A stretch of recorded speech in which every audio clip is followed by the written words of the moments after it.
I grew up watching My Little Pony Friendship is Magic, and for a while now I've been thinking it's high time we get a new generation of ponies happening. I know there was a Gen 5, but that immediately flopped, so it basically doesn't count. But then, when Generation 6 was announced, and it's just Twilight Sparkle and her friends again. Ugh.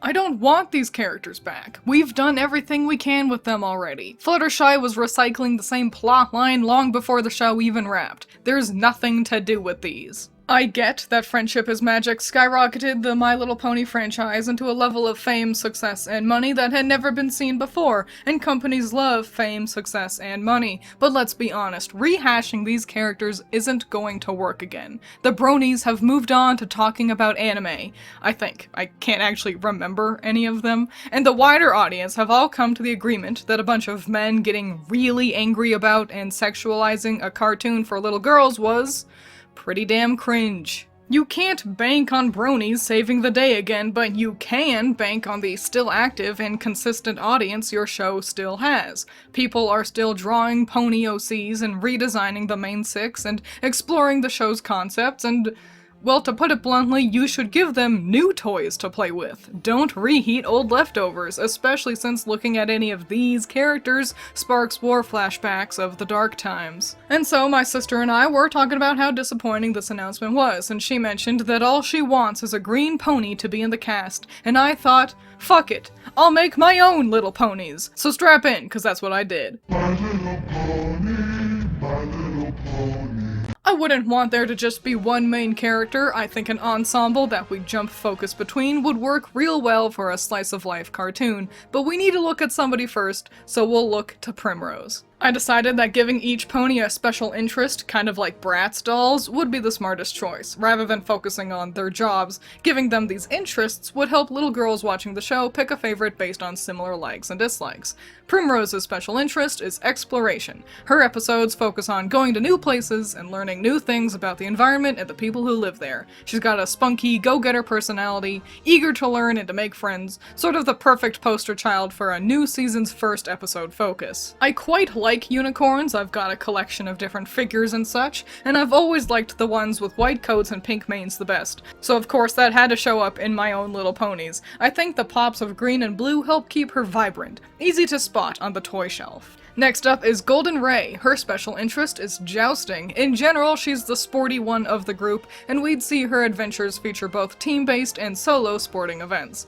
I presented myself with the question, how is she different from Rainbow Dash, who is similarly a sporty Pegasus? And the short answer is, they're gonna be pretty similar, not gonna lie. They're both confident and competitive. I do think it would be fun for Golden Ray to just be a little more stupid though, you know, just kind of himbo-y enough to lead to funny interactions with the others. I did not want an orange pony. They're candy-colored ponies, I don't want any of them to look too realistic. But looking at the group as a whole, I figured gold would work instead. I was thinking about the color wheel when deciding on her hair color and ended up with this maroon, and at that point I was like, well golly, this sure does look like Scootaloo, which I decided to just roll with. I think it's fun how My Little Pony will have reoccurring names and designs across their generations. Ice Drop is our first Earth pony, and now's a good time to mention that I think I'd want the Earth ponies to all have more clothes. Pegasi can fly, unicorns have magic, and the Earth ponies need something special too. So cute accessories it is, and Ice Drop's special interest is also fashion. So of course she needed to be dressed up a little. She's pretty quiet and reserved, but I definitely wouldn't want her to be Fluttershy 2.0. First up is the fact that being more assertive would not be something she needs to learn over and over. Instead, Ice Drop shows girls that it's okay to not have much to say while still having fun with friends and doing a great job pursuing your passions. Above all else, I wanted the Earth ponies to look interesting. Unrealistic colors shouldn't be reserved for the more magically inclined members, and I think the pink and blue looks real fun together with her yellow accents. I'll admit I came up with the name first, and that led me into this icy direction. At first, I considered giving her a white coat too, but I didn't want to double up on colors too much with like Primrose. I think this ended up more visually stimulating anyway. We've got 2 of each pony type, and Star Ocean is our second unicorn. Her special interest is divination. She's one of the older members of the group and kind of acts like a wizard in town that other ponies come to for advice. Her divination interest would translate to arts and crafts. She's also the funniest one to me because she'd be really deadpan, the permanent straight man in a group of energetic goofballs. My big thing with her design was making sure she didn't end up looking too much like Princess Luna. I liked the vibe of a darker coat with oceanic, wave-like mane and tail. A part of me thinks she's a little plain looking, but another part of me thinks adding anything would muddy her up. Spoiler, but I also think this is the best cutie mark I made. I'm not amazing at those, I'll be honest, but you know, sometimes you win, sometimes you lose. Our second Pegasus is the green pony my sister wanted, Hazy Daisy. Her special interest is entomology, which is the study of bugs. She's got a sugary, sweet personality, but ends up getting bullied for her weird or gross interests, getting called Crazy Daisy by said bullies. She wouldn't let others get her down though, and her adventures would focus on teaching kids that being different isn't a bad thing. Hazy Daisy was actually the first one I thought of due to Critter wanting a green pony. A part of me worries that the bangs, pigtails, and wings would all sort of clump together visually, but I liked the idea of the pigtails too much to back down from the challenge. Also, I don't even know if you noticed, but I made her cutie mark look like a daisy in the shape of butterfly wings. So, you know, I am a genius.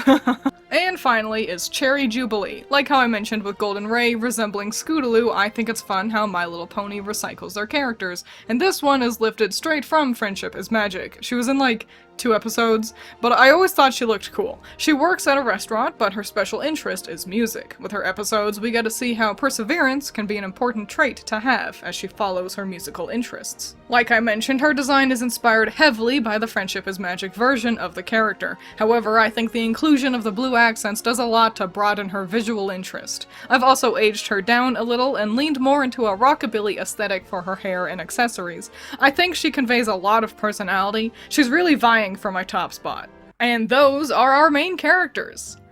But I was having too much fun making ponies, so I also made villain ponies. Or, well, really they would be more like Diamond Tiara and Silver Spoon, kinda Team Rocket-esque, where they're not really villainous, so Antagonist ponies. First up is Soda Pop. She's basically the leader of Antagonist ponies, a big bruiser and sort of the most cartoon, stereotypical, give me your lunch money nerd one of the group. She almost definitely has some troubled past that explains this behavior. For her design, I had bounced around the idea of a black coat pony because we don't really get those, but I decided that black in the mane was a little bit more unique while still fitting the candy-colored pony themes, featuring plenty of round shapes in her hair to push the pop vibes of her name.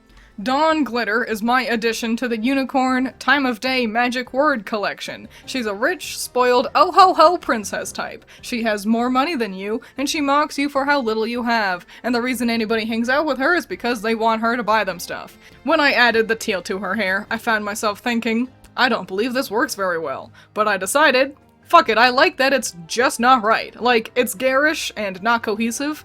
I know the color wheel and color theory. I know orange or red would have been the smarter choice, but sometimes you want to make the wrong choice. Clunky and garish can be the goal too, you know?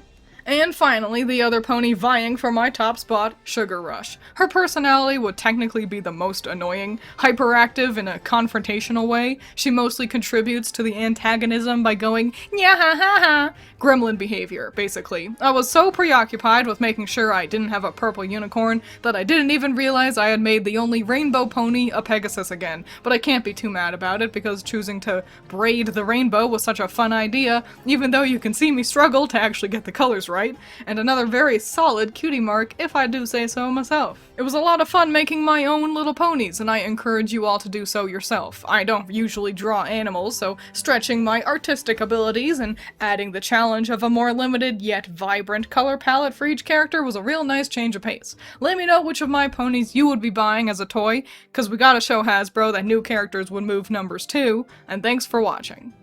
In Friendship is Magic, my favorite aesthetically was Fluttershy. I think the pink and yellow just look really nice together. Personality-wise, I did start off quite liking Pinkie Pie. I do think she was funny, she was interesting, she had some good gags, but by the end of the series, or at least by the time I stopped watching, I kind of hated all of them. They all ended up annoying somehow, but I don't know, maybe that was a me problem. Special shout out to my $10 patrons: Andrew, Genital War Thunder, Hut Mutt Butt, James Piper, Messiah Complex, and Ranger Sode. Thanks a million, you're all the best.